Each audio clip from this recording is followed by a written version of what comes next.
గట్టుప్పల్ మండల్ వెల్మకన్య గ్రామంలో 9వ వార్డు అభ్యర్థి అంటే 9వ వార్డు మెంబరు టేకుమట్ల శ్రీరాములు గారు మనతో ఉన్నారు. ఇక్కడ కాంగ్రెస్ పార్టీ ఎలాంటి అభివృద్ధి కార్యక్రమాలు చేస్తుంది, 99 రోజుల ప్రణాళిక ఎంత మేరకు అభివృద్ధి అయింది, ఈ 9వ వార్డు ప్రజలకు ఇచ్చిన హామీ ఎంత మేరకు నెరవేర్చిండో వారిని అడిగి తెలుసుకునే ప్రయత్నం చేద్దాం. శ్రీరాములు గారు నమస్తే అండి. ఎప్పటి నుంచి చేస్తున్నారు పార్టీలో? మీరు ఈ 9వ వార్డు ప్రజలకు ఎలాంటి సేవలు అందిస్తున్నారు? 9వ వార్డులో ప్రధాన సమస్యలు డ్రైనేజీ సమస్య ఉంది సార్. డ్రైనేజీ సమస్య గురించి కూడా మాట్లాడినాం. తొందరలో రాజగౌడ్ సారు అభివృద్ధి చేస్తా అన్నాడు, నిధులు ఇస్తా అన్నాడు. ఇప్పుడు ప్రస్తుతం అయితే ఒక స్కూల్కు ప్రహార్ కూడా ఒకటి పెట్టించినాము. ఒకటి అంగన్వాడీ అది మహిళా సంఘం బిల్డింగ్లో ఒకటి శాంక్షన్ అయింది ఇప్పటివరకు. నిన్న మన సీసీ రోడ్ కూడా ఒకటి 5 lakhs తోటి వేయించినాం. మళ్ళీ 5 lakhs కూడా వచ్చినాయి. అవి కూడా వర్క్ స్టార్ట్ చేయాలి. ఎప్పటి నుంచైనా రాజగోపాల్ మాకు ప్రత్యేకంగా మా వెల్మకన్య విలేజ్ మీద ప్రత్యేక దృష్టి పెట్టి అభివృద్ధి కార్యక్రమాలు ముందుండేటట్టుగా చాలా ప్రయత్నం చేస్తుండు. మాకు సారుకు మేము కూడా చేదోడు వాదోడుగా సారు వెంబటే ఉంటున్నాం. మేము ముందు కూడా సారు వెంబటే ఉంటాము. ఓకే సార్, అంటే ఈ నూతనంగా గెలిచిన సర్పంచ్ పరిపాలన ఏ విధంగా ఉంది సార్? అంటే వచ్చి కూడా 3 నెలలు అవుతుంది. ఎట్లా ఉంది పరిపాలన, ఏ విధంగా ఉంది? నూతన మార్పు కోసం ఏమన్నా ప్రయత్నాలు ఉన్నాయంటారా గ్రామంలో? ఖచ్చితంగా ఉంది సార్. అప్పటికి ఇప్పటికీ చాలా తేడా ఉంది పరిపాలనలో కూడా. అప్పుడు చాలా స్లోగా ఉండే, ఇప్పుడు మనకు గవర్నమెంట్ ఉంది కాబట్టి మన సర్పంచ్ కూడా కాంగ్రెస్ గవర్నమెంట్కి గెలిచింది కాబట్టి అభివృద్ధి విషయంలో ముందుకు చాలా ఫాస్ట్గా వెళ్తున్నాం సార్. సార్ ఓకే సార్, 6 గ్యారంటీలు ఇక్కడ ఎట్లా అమలు అవుతున్నాయి, ఎన్ని అమలు అవుతున్నాయి? ఉచిత బస్సు అనేది ఊరికి రావట్లేదు అంటున్నారు, అది ఎంతవరకు వాస్తవం అంటారు? వాస్తవంగా ఒక్కటే బస్సు వస్తుంది సార్ మాకు. ఒక బస్సు 7:30కి వస్తుంది, చౌటుపల్లికి వచ్చి నల్గొండ పోతుంది. ఇంకొక బస్సు ఉంటే బాగుంటుంది. వినియోగించుకుంటున్నారా మహిళల బస్సుని? ఖచ్చితంగా సార్. ఓకే సార్, అంటే ఇక్కడ ఎన్ని అమలు అవుతున్నాయి? ఉచిత బస్సుతో పాటు 6 గ్యారంటీలలో ఇంకెన్ని అమలు అవుతున్నాయి సార్? గృహజ్యోతి కింద సబ్సిడీ కరెంట్ బిల్లు అందరికీ అర్హత ఉన్న ప్రజలందరికీ వస్తూనే ఉన్నది. తర్వాత ఇప్పుడు రేషన్ కార్డులు కూడా అర్హత ఉన్న ప్రతి ఒక్కరికి రేషన్ కార్డులు ఇవ్వడం జరిగింది. ప్రీ బస్ పాస్ అంటే లేడీస్ అందరూ ఉపయోగించుకుంటున్నారు. అర్హత పోయినప్పుడల్లా అందరూ యూజ్ చేసుకుంటున్నారు దాదాపు అయితే. ఇంకా మహిళా సంఘాలకు గ్యాస్ కూడా సబ్సిడీ కూడా కొంతమందికి అందింది, కొంతమందికి రాలేదు. ఇంకా సబ్సిడీ అది రుణమాఫీ కూడా 2 లక్షల వరకు అందరికీ అయింది. కాకపోతే 2 లక్షలు ఏవో ఉన్న వాళ్ళకు కాలేదు. నిన్న మొన్న లేటెస్ట్గా కూడా రైతు బంధు అందరికీ ఎకరం వరకు 6,000 రూపాయలు అకౌంట్లలో జమ కావడం జరిగింది. ఇంకా చాలా ముందు కూడా ఇంకా చాలా మంచి అభివృద్ధి కార్యక్రమాలు, ముఖ్యంగా మా రాజగోపాల్ సార్ ఎమ్మెల్యే గారు మందు విషయంలో, బెల్ట్ షాపుల విషయంలో కఠినంగా వివరించి ఊళ్ళో దాదాపు మందు అమ్మకుట్ట అరికట్టడంలో ముందు భాగం నుండి ఊళ్ళో సంపూర్ణ మద్యపాన నిషేధానికి కృషి చేస్తూ ఉన్నాం. అలాగే బెల్ట్ షాపులు కాకుండా కూడా షాపులు కూడా 1 గంటకే తెరవాలని మన ఎమ్మెల్యే గారి ఆదేశానుసారం వాళ్ళపై కూడా ఒత్తిడి తెచ్చి అది కూడా అమలయ్యేటట్టుగా మేమందరం సహకారం చేస్తూ ఉన్నాం.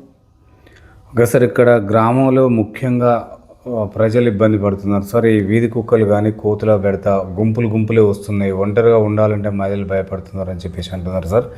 దీనిపైన మీరు ఎమ్మెల్యే గారి దృష్టి తీసుకెళ్ళారా? ఆయన ఏం చర్య తీసుకోబోతున్నాడు ఈ విషయంలో? మేము మొన్న గ్రామ పంచాయతీ తీర్మానం చేసి దాదాపు ఒక రోజు కుక్కల్ని పట్టేయడం జరిగింది. కొంచెం మళ్ళీ టైం ఇచ్చి మళ్ళీ ఒక 6 రోజుల తర్వాత మళ్ళీ ఒకసారి పట్టేయడానికి కృషి చేద్దామని ప్లాన్ చేసుకున్నాం సార్. కోతులు అంటే కొంచెం మామూలుగానే ఉన్నాయి మాకు, అవి కూడా అక్కడక్కడ ఉన్నాయి అంతేగాని పెద్ద ముఖ్యంగా కోతుల కంటే కుక్కలు పెడితే ఎక్కువ. ఓకే సార్, ఇక్కడ ఇందిరమ్మ ఇండ్లలో కాంగ్రెస్ కండో కప్పుకున్న వాళ్ళకే ఇందిరమ్మ ఇండ్లు, అని అంటున్నారు, వాస్తవం అంటారా? లేదు సార్, మేము పార్టీ చూడకుండా అన్ని పార్టీలు టీఆర్ఎస్ వాళ్ళకి ఇచ్చినాం, టీడీపీ వాళ్ళకి ఇచ్చినాం, టీఆర్ఎస్ వాళ్ళకి ఇచ్చినాం, అసలు పార్టీ అనేది చూడలేదు. ఎవరు అర్హత ఉంటే వారికి ఖచ్చితంగా ఇల్లు ఇచ్చినాం. దాదాపు 25 ఇళ్ళు పెట్టినాం మేమన్నా ఫస్ట్ ఫేజ్లో. అవి వర్క్ నడుస్తున్నాయి. దాదాపు 50% వర్క్ కంప్లీట్ అయినాయి, 100%. అవి ఉగాది పండుగ రోజు ఓపెనింగ్ కూడా చేయడం జరిగింది. ఇంకా కొన్ని అన్కంప్లీట్గా ఉన్నాయి, వర్క్ నడుస్తుంది సార్. అంటే పేదవాడికి కాకుండా అంటే ఎక్కువ వాళ్ళకు ధనవంతులకి ఇండ్లు వచ్చినాయి అంటే ఇక్కడ ఎక్కువ మంది అదే చెప్తున్నారు. అది లేదు సార్, వాస్తవమేనా? అది లేదు సార్, వాస్తవం లేదు సార్. 100% కట్టుకొని ఉండి కట్టుకొని అయిదామని రెడీ అయిన వాళ్ళకు, అర్హత ఉన్న వాళ్ళకు ఖచ్చితంగా అందరికీ ఇచ్చిన ఇల్లు మళ్ళీ మున్ముందు కూడా రెండో విడతలో కూడా పార్టీ బేసిక్ లేకుండా ఎవరైతే అర్హత ఉన్నారో పేద ప్రజలు కట్టుకోవడానికి ముందుకు వస్తారో వాళ్ళకి ఖచ్చితంగా ఇల్లు పెడుతున్నాం. పార్టీకి సంబంధం లేదు, అందులో వేరే ఆలోచన లేకుండా ఎవరైతే అర్హత ఉన్నారో బీద ప్రజలు కట్టుకోవాలని ఆలోచన ఉంటే వాళ్ళకి 100% పెడుతున్నాం సార్. ఓకే సార్, ఇప్పుడు టేకుమట్ల శ్రీరాములు గతంలో కాంగ్రెస్ పార్టీకి గ్రామశాఖ అధ్యక్షులు. మీ సేవలు ఏ విధంగా ఉన్నాయి సార్? ఎన్నేళ్ళు చేసిర్రు? అప్పుడు ఎట్లాంటి అభివృద్ధి కార్యక్రమాలు చేసిరు సార్? అప్పుడు మీరు అధికారంలో లేనప్పటికీ కూడా ఎట్లా చేసిరు మీరు పని? మేము అసలు గ్రామశాఖ ఉన్నప్పుడు మన ఎంపీ రాజగోపాల్ రెడ్డి గారు ఎంపీగా ఉన్నారు. మేము అప్పుడు కూడా దాదాపు ఊళ్ళో ఇప్పుడు కంకర్ రోడ్ వేయడం కానీ, మినీ ట్యాంకులు కానీ, ఒకటి అంగన్వాడీ బిల్డింగ్ కానీ సార్ దృష్టికి తీసుకుపోయి ఎమ్మటే శాంక్షన్ చేయించి అవి నిర్మించడం జరిగింది.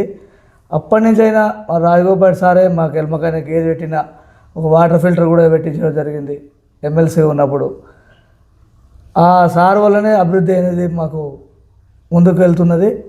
ఇంకా మున్ముందు కూడా మాకు మునుగోడు అంటేనే రాజగోపాల్ అంటేనే మునుగోడు.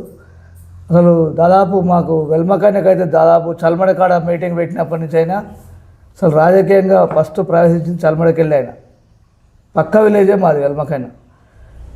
దాదాపు మా వెల్మకాయన అంటే ఖచ్చితంగా గుర్తుపడతాడు. అభివృద్ధి విషయాల్లో మాకు మంచిగా సహకరిస్తారని మున్ముందు కూడా సహకరిస్తారని మేము మనస్ఫూర్తిగా కోరుకుంటున్నాం. ఓకే సార్, అంటే ఈ వెల్మకాయనలో విద్యా వైద్యం ఏ విధంగా అందుతుంది సార్? మంచిగా ఉంటుంది సార్, విద్య అయితే మంచిగా ఉంటుంది. స్కూల్ విషయాల్లో కూడా మంచిగా ఉంటుంది. 100% వచ్చింది మొన్న పోయినసారి కూడా 10th క్లాస్లో. స్కూల్ స్టాఫ్ కూడా మంచిగా పనిచేస్తారు. అన్నీ మంచిగా ఉంది. స్కూల్ విషయాల్లో అయితే చాలా, విద్యా విషయంలో అయితే చాలా మంచిగా ఉంటుంది సార్ వెల్మకాయనలో. ఓకే సార్, మీరు వార్డు మెంబర్గా గెలిచిన తర్వాత అంటే ప్రజలకు ఇచ్చిన హామీ మేరకు ఎంత మేరకు అభివృద్ధి చేశారు సార్ గెలిచిన కానీ ఇప్పటి వరకు? మా దృష్టికి వచ్చినవి ఖచ్చితంగా పరిష్కారం చేసినాం సార్. మున్ముందు కూడా మా దృష్టికి ఏది వచ్చినా అది ప్రజా అవసరాలకు మెరుగా ఉంటే ఖచ్చితంగా పరిష్కరిస్తాం. ఓకే సార్, ఇక్కడ ఫైనల్గా రాజగోపాల్ రెడ్డి గారికి మంత్రి పదవి కావాలని చెప్పేసి ఇక్కడ ఉన్న అభిమానులు కానీ కాంగ్రెస్ కార్యకర్తలు కానీ అంటున్నారు సార్. మంత్రి పదవికి అర్హుడైన రాజగోపాల్ రెడ్డి 100% మంత్రి పదవికి అనడు. దాదాపు ఆయన ఖచ్చితంగా మంత్రి పదవి రావాలి. ఆయన ఎంతో పార్టీకి తెలంగాణ వచ్చినప్పటి నుంచి పనిచేస్తూ ఉన్నాడు. అప్పుడు మన రేవంత్ రెడ్డి గారు మన ఎంపీగా నిలబడ్డప్పుడు మీరు ఎంపీగా గెలిపియండి నీకు మంత్రి పదవి ఇస్తా అన్నాడు. ఆ మాట నిలబెట్టుకోకుండా మన రేవంత్ రెడ్డి గారు కాలయాపన చేస్తున్నాడు. తొందరగా మాట నిలబెట్టుకొని దాని గౌరవాన్ని పెంచుకోవాలని రాజగోపాల్కి కూడా గౌరవం పెరుగుతుంది. మునుగోడు కాన్స్టిట్యున్సీకి అభివృద్ధి విషయాల్లో ముందుంటాడని మేము మనస్ఫూర్తిగా కోరుకుంటున్నాం. ఖచ్చితంగా మినిస్టర్కు రాజగోపాల్ అరుడు ఖచ్చితంగా రావాలి, మినిస్టర్ ఇవ్వాలి. అంటే ఒకవేళ ఇస్తే ఏ పదవి ఇస్తే బాగుంటుంది అంటారు? ఏ శాఖ అప్పచెప్తే సారు చేయగలుగుతాడు? రాజగోపాల్ సార్కు ఏ శాఖ ఇచ్చినా సమర్థవంతంగా ఖచ్చితంగా చేస్తాడు, మాకు నమ్మకం ఉన్నది.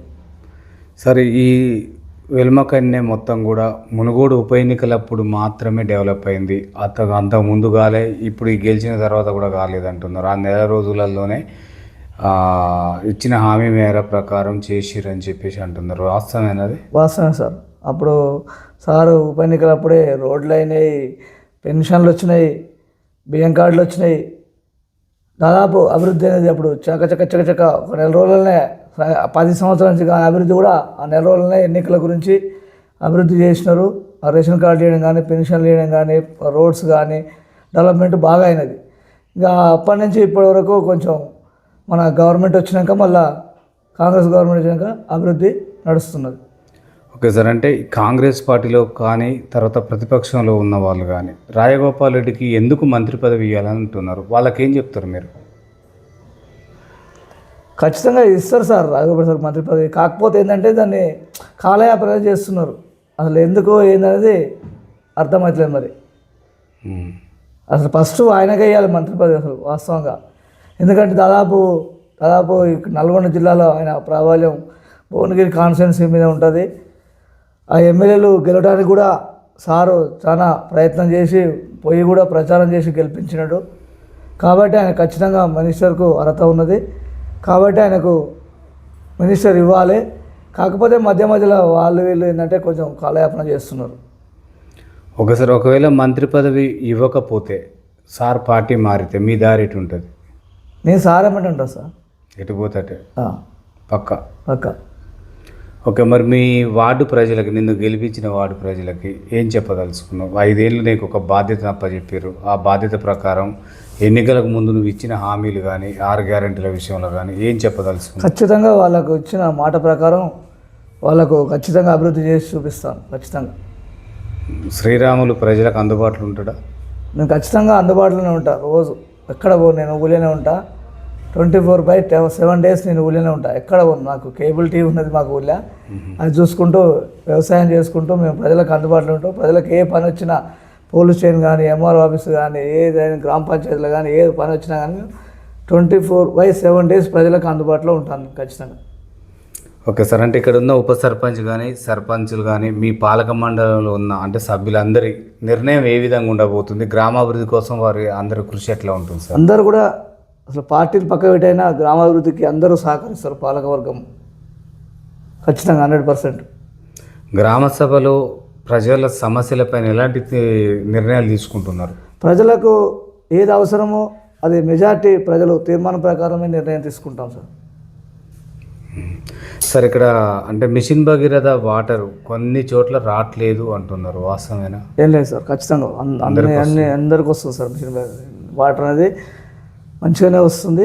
కాకపోతే ఎప్పుడైనా పైపులు గట్రా డ్యామేజ్ అయినప్పుడు, చిన్న డిస్టర్బెన్స్ ఉన్నప్పుడు కొంచెం రిపేర్ చేయడానికి టైం పడుతుంది అంతే. కానీ కంటిన్యూషన్గా మాకు వాటర్ ప్రాబ్లం అయితే ఏం లేదు.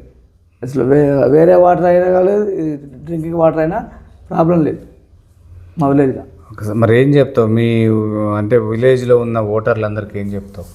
ఈ 5 ఏళ్ళు మొత్తం కాంగ్రెస్ అధికారంలో ఉంది, వాళ్ళకు మీ సలహా సూచనలు ఏంటి? కాంగ్రెస్ అధికారంలో ఉంది, మనం కాంగ్రెస్ పార్టీని గెలిపించుకుంటే, కాంగ్రెస్ పార్టీ ఎంబటుంటేనే అభివృద్ధి అవుతుందని నేను భావిస్తున్నాను. Okay right, thank you sir. చూస్తున్నామండి మీ తెలుగు టీవీ.